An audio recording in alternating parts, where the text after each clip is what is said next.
आपका यूनिक प्रज्ञान यूट्यूब परिवार में हार्दिक स्वागत है, वंदन है, अभिनंदन है। प्यारे साथियों, सुबह के 5 बज गए हैं और प्रश्नोत्तरी 50 लेकर के आपके बीच उपस्थित हूँ। जैसा कि आप जानते हैं, प्रश्नोत्तरी 50 आपके लिए एक रिवीजन श्रृंखला है और इस रिवीजन सीरीज में अगर आप नियमित अवलोकन करते हैं तो मुझे आशा ही नहीं पूर्ण विश्वास है कि आपकी तैयारी पहले से बेहतर हो चुकी होगी। तो एक बार प्रश्नोत्तरी 50 से जुड़ करके देखिए और इसके लाभों से आप स्वयं परिचित हो जाएंगे। तो साथियों, आज की प्रश्नोत्तरी 50 प्रारंभ करने से पूर्व देखा जाएगा आज का मॉर्निंग कोट्स। आज का मॉर्निंग कोट्स है कि अच्छे इरादों से की गई मेहनत कभी बेकार नहीं जाती। जी हाँ दोस्तों, अगर आपके इरादे नेक हों तो आपकी मेहनत कभी बेकार नहीं होगी। तो इसी मॉर्निंग कोट्स के साथ प्रारंभ करते हैं शायद प्रश्नोत्तरी 50 और देखते हैं प्रश्नोत्तरी 50 का पहला प्रश्न। लेकिन पहला प्रश्न आप तक पहुंचे उससे पूर्व वीडियो को लाइक और शेयर कर दीजिए, क्योंकि वीडियो देखते समय आप लोग लाइक और शेयर करना भूल जाते हैं और बीच में हम आपको डिस्टर्ब करना नहीं चाहते हैं, इसलिए लाइक शेयर के लिए आपसे नहीं कहते हैं। तो मुझे उम्मीद है कि अब तक आपने वीडियो को लाइक और शेयर कर दिया होगा। तो प्रारंभ करते हैं पाठचर्या और देखते हैं पाठचर्या का पहला प्रश्न। आलाखंड सर्वप्रथम किसने प्रकाशित कराया? तो यह परमाल रासो का एक खंड है, जगनिक द्वारा लिखा गया। चार्ल्स इलियट महोदय ने उस समय के जिलाधीश थे फर्रुखाबाद के 1865 ईस्वी में इन्होंने इसे कलेक्ट करके प्रकाशित कराया। प्रश्न संख्या 2 है कि सत्यनामी संप्रदाय के प्रवर्तक कौन है? इस प्रश्न का जवाब आपने जगजीवन दास चुना, बिल्कुल सही जवाब। अगला प्रश्न, सौंदर्य लहरी कृति के रचनाकार कौन है? तो फटाफट उत्तर बताइए। सौंदर्य लहरी कृति मनिहार सिंह की रचना है। अगला प्रश्न है कि स्त्री सराकार की लेखिका कौन है?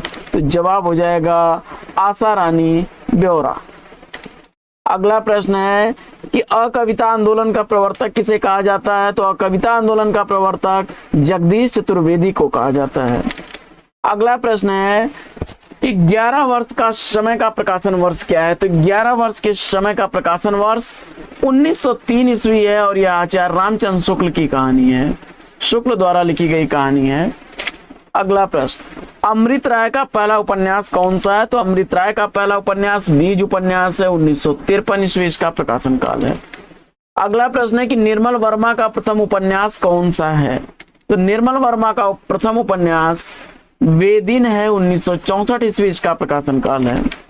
अगला प्रश्न है कि महादेवी वर्मा की प्रथम कृति कौन सी है? तो महादेवी वर्मा की प्रथम कृति निहार है, 1930 ईस्वी इसका प्रकाशन काल है। अगला प्रश्न है कि वासुदेव शरण अग्रवाल को 1956 ईस्वी में उनकी किस कृति के लिए साहित्य अकादमी पुरस्कार से सम्मानित किया गया? तो जवाब हो जाएगा पद्मावत की संजीवनी व्याख्या विधा की रचना है। अगला प्रश्न है कि हिंदी साहित्य का विलियम वर्ड्सवर्थ किसे कहा जाता है? तो हिंदी साहित्य का विलियम वर्ड्सवर्थ कहे जाते हैं सुमित्रानंदन पंत। प्रश्न संख्या 12 है कि नागार्जुन रचनावली के रचनाकार कौन है? नागार्जुन रचनावली आलोचनात्मक ग्रंथ 7 खंडों में विभक्त शोभाकांत द्वारा लिखी गई रचना है। अगला प्रश्न है कि आंगन में एक वृक्ष उपन्यास के लेखक कौन है? तो आंगन में एक वृक्ष उपन्यास दुष्यंत कुमार द्वारा लिखा गया, 1969 ईस्वी का प्रकाशित उपन्यास है। अगला प्रश्न है कि दशरथ नंदन एवं शारदिया नाटक के नाटककार कौन है? दशरथ नंदन और शारदिया नाटक जगदीश चंद्र माथुर द्वारा लिखा गया है। दशरथ नंदन 1974 ईस्वी, शारदिया 1959 ईस्वी का प्रकाशित नाटक है। अगला प्रश्न है कि स्त्रियां पर्दे से प्रजातंत्र तक आलोचनात्मक कृति के लेखक कौन है? तो स्त्रियां पर्दे से प्रजातंत्र तक आलोचनात्मक कृति लिखने वाले दुष्यंत कुमार हैं, 2012 ईस्वी इसका प्रकाशन काल है। अगला प्रश्न है कि बंग महिला नारी मुक्ति संघर्ष किसकी कृति है? बंग महिला नारी मुक्ति संघर्ष कृति की रचनाकार हैं भवदेव पांडे। अगला प्रश्न है कि कैप्सूल कविता आंदोलन के प्रवर्तक कौन है? कैप्सूल कविता आंदोलन के प्रवर्तक डॉक्टर ओमकार नाथ त्रिपाठी हैं। अगला प्रश्न है कि मनोविश्लेषणवादी उपन्यास के जनक कौन है? तो मनोविश्लेषणवादी उपन्यास के जनक माने जाते हैं जैनेन्द्र कुमार। गोदान में गांधी और मार्क्स को प्रेमचंद ने फेंट कर मिला दिया है, यह कथन किसका है? तो गोदान में गांधी और मार्क्स को फेंट कर मिला दिया है, यह कथन रामस्वरूप चतुर्वेदी जी का है। अगला प्रश्न है कि हिंदी का प्रथम अर्थशास्त्री ग्रंथ कौन सा है? तो हिंदी का प्रथम अर्थशास्त्री ग्रंथ संपत्ति शास्त्र है, महावीर प्रसाद द्विवेदी जी का है। अगला प्रश्न है कि हिंदी में नक्सिक वर्णन श्रृंगार परंपरा किस कृति से प्रारंभ होती है? तो जवाब हो जाएगा राउरवेल से। और अगला प्रश्न है कि झूठ सच निबंध के लेखक कौन है? ध्यान दीजिएगा, यहाँ झूठा सच उपन्यास की बात नहीं की जा रही है। तो यह सियाराम शरण गुप्त की रचना है, 1939 ईस्वी इसका प्रकाशन काल है। अगला प्रश्न है कि इतिहास साक्ष्य निबंध के निबंधकार कौन है? तो इतिहास साक्ष्य निबंध भगवत शरण उपाध्याय द्वारा लिखा गया 1960 ईस्वी का प्रकाशित निबंध है। अगला प्रश्न है कि मेरी ईरान यात्रा यात्रा वृतांत के लेखक कौन है? तो मेरी ईरान यात्रा यात्रा वृतांत महेश प्रसाद द्वारा लिखा गया 1930 ईस्वी का प्रकाशित यात्रा साहित्य है। अगला प्रश्न है कि पृथ्वी परिक्रमा सुदूर दक्षिण पूर्व यात्रा साहित्य के लेखक कौन है? तो पृथ्वी परिक्रमा सुदूर दक्षिण पूर्व यात्रा साहित्य शेठ गोविंद दास का है, जिसमें पृथ्वी परिक्रमा 1954 ईस्वी और सुदूर दक्षिण पूर्व यात्रा 1951 ईस्वी की प्रकाशित यात्रा साहित्य है। अगला प्रश्न है कि हम जो देखते हैं काव्य कृति के रचनाकार कौन है? तो हम जो देखते हैं काव्य कृति यह मंगलेश डबराल की रचना है और साहित्य अकादमी पुरस्कार से सम्मानित है 2000 ईस्वी में। अगला प्रश्न है कि मेरी अपनी कथा आत्मकथा के रचनाकार कौन है? तो यह पद्मलाल पुन्नालाल बख्शी की आत्मकथा है, 1958 ईस्वी इसका प्रकाशन काल है। अगला प्रश्न है कि आलोचना के हाशिए कृति के लेखक कौन है? तो आलोचना के हाशिए कृति समीक्षात्मक वृद्धा की रचना है, विश्वनाथ प्रसाद द्विवेदी की, 2008 ईस्वी इसका प्रकाशन काल है। अगला प्रश्न है कि जंगल जहां शुरू होता है किस विधा की रचना है? तो जंगल जहां शुरू होता है या संजीव द्वारा लिखा गया उपन्यास विधा की रचना है, 2000 ईस्वी इसका प्रकाशन काल है। अगला प्रश्न है कि गंगा का बेटा नाटक के नाटककार कौन है? तो गंगा का बेटा नाटक पांडे बेचन शर्मा उग्र द्वारा लिखा गया 1940 ईस्वी का प्रकाशित नाटक है। अगला प्रश्न है कि आचार्य शुक्ल के अनुसार खुसरो ने कब रचना प्रारंभ की? तो शुक्ल के अनुसार संवत 1340 ईस्वी यानी 1283 के आसपास खुसरो ने रचना प्रारंभ की थी। अगला प्रश्न है नए पुराने झरोखे टूटी छूटी कड़ियां निबंध के लेखक कौन है? तो नए पुराने झरोखे और टूटी छूटी कड़ियां हरिवंश राय बच्चन के निबंध हैं।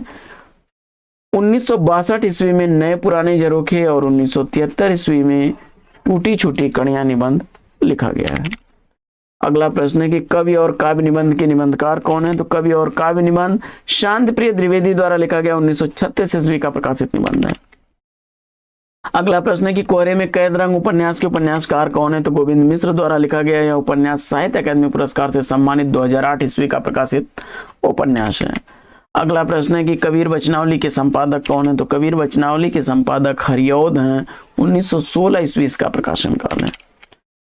अगला प्रश्न है कि जीवन चक्र कृति के लिए गंगा प्रसाद उपाध्याय को कौन सा पुरस्कार दिया गया?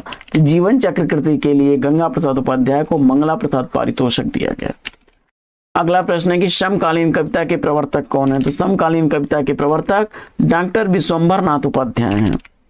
और हिंदी में सर्वप्रथम 12 मासा का वर्णन किस कृति में मिलता है? तो हिंदी में सर्वप्रथम 12 मासा का वर्णन विशल देवरासो में मिलता है, नरपत नाल द्वारा लिखी गई यह रचना है।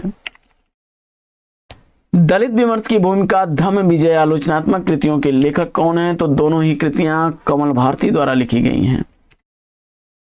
अज्ञेय का प्रथम उपन्यास कौन सा है? तो अज्ञेय द्वारा लिखा गया पहला उपन्यास उनका शेखर एक जीवनी 1941 ईस्वी का है। और अगला प्रश्न है कि पुराने पंथ का पथिक किस कवि का उपनाम है? तो पुराने पंथ का पथिक मतीराम का उपनाम है।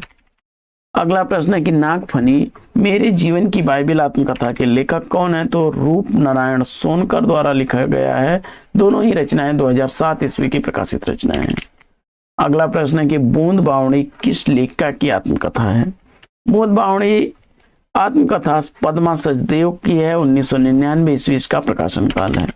अगला प्रश्न है कि औरत के लिए औरत आलोचनात्मक कृति की रचनाकार कौन है? तो औरत के लिए औरत आलोचनात्मक कृति नासिरा शर्मा द्वारा लिखी गई रचना है। अगला प्रश्न है कि जाति एक विमर्श आलोचनात्मक कृति के लेखक कौन है? तो जाति एक विमर्श आलोचनात्मक कृति जयप्रकाश करदम की रचना है, 1999 ईस्वी इसका प्रकाशन काल है। अगला प्रश्न है कि नई समीक्षा सह चिंतक काव्य कृतियों की रचनाकार कौन है? तो नई समीक्षा सह चिंतक काव्य कृतियां अमृत राय की हैं। नई समीक्षा 1943 ईस्वी, सह चिंतक 1967 ईस्वी की प्रकाशित रचना है।